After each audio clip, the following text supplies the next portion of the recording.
9 лодки се записаха за участие. От тези ще наблюдаваме испанския четириместник, в който влизат Франсиско Кобело Санчес, Хавиер Кабанин, Маркос Валс и Иниго Пеня. В четвърти коридор Русия в състав Александър Сергеев, Максим Спесивцев, Олег Синявин и Руслан Мамутов. Също млад състав на сборная. В пети коридор фаворитите Денис Мисък, Юрай Тар, Радек Шлов, Дания Хавел и Ян Штербел от Чехия.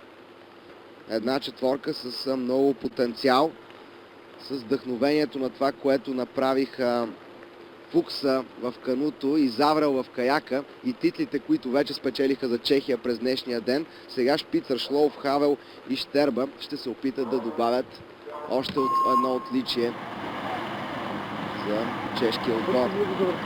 Стартът е даден. 9 четириместника в битката за медалите на 1000 метра.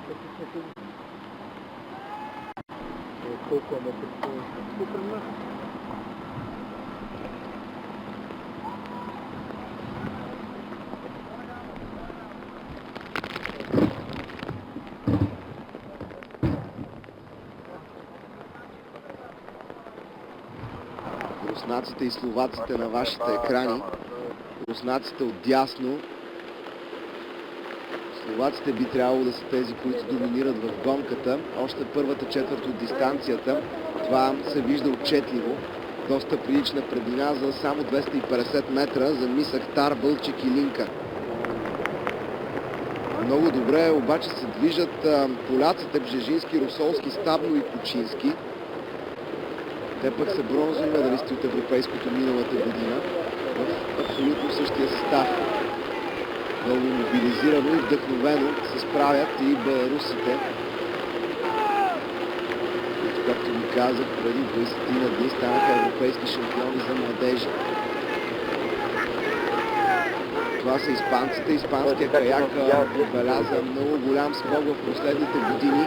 Тук имаме олимпийски шампион. На трета дупка е Маркос Валс, действащия олимпийски шампион на едноместен каяк 1000 метра.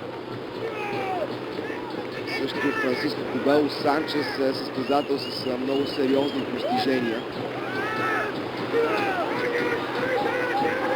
1000-метровата дистанция предполага много прецизна тактика и умело разпределяне на силите по дистанцията. И точно с това би трябвало словаците да ударят конкуренцията. Точно с опита, с рутината, която имат от годините в големия спорт. Много е близка битката, обаче гонката приближава финалните си метри. Испанците са съвсем лека преднина пред Словакия и Полша. Испания, Словакия и Полша. Тези три нации ще разпределят медалите. Златото изглежда, че ще бъде за Испания. Хо-хо, невероятно. Златен медал за Испания. Не се даем да кажа дали Полша или Словакия печели сребърните медали. Словаците отново не успяха, отново не триумфираха с златния медал, така както със сигурност им се искаше. На 500 метра бяха победени от унгарците, на 1000 метра бяха победени от испанците, а е възможно и поляците да са ги победили. Това ще разберем след разчитането на фотофиниша. Европейска титла за Франсиско Кобело с Хавиер Кабанин, Маркос Валс и Иниго Пеня.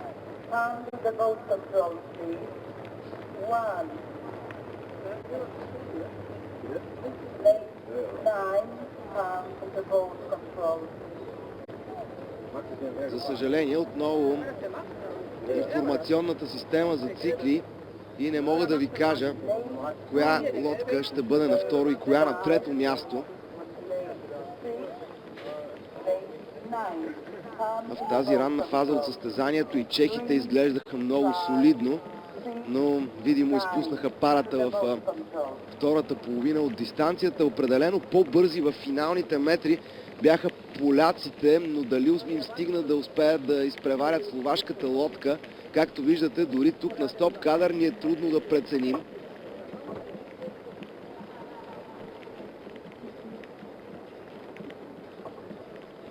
Франсиско Кобело Санчес Маркос Валс, Хавиер Кабанин и Иниго Пеня са новите европейски шампиони на 4-местен каяк 1000 метра.